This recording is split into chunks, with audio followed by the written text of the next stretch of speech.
Le peuple de Dieu, qui est disciple missionnaire, a besoin de croître dans son interprétation de la parole révélée, dans sa compréhension de la vérité. La tâche des exégètes et des théologiens aide à mûrir son jugement. D'une autre façon, les autres sciences le font aussi, se référant aux sciences sociales, par exemple. On prête attention à leurs contributions pour tirer des indications concrètes qui nous aident à remplir notre mission.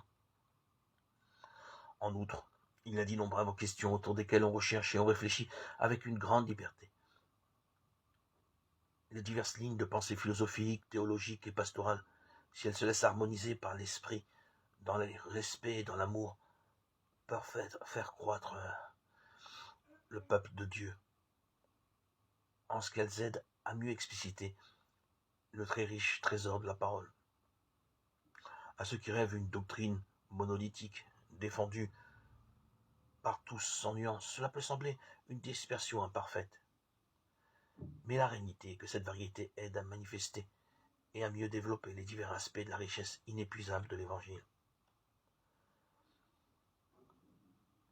La multiplicité et la distinction proviennent de l'intention du premier agent, celui qui veut que ce qui manque à une chose pour agent et qui représente la bonté divine soit suppléé par une autre.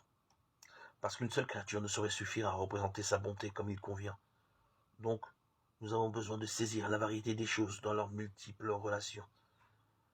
Pour des raisons analogues, nous avons besoin de nous écouter les uns les autres et de nous compléter dans notre réception partielle de la réalité de l'Évangile.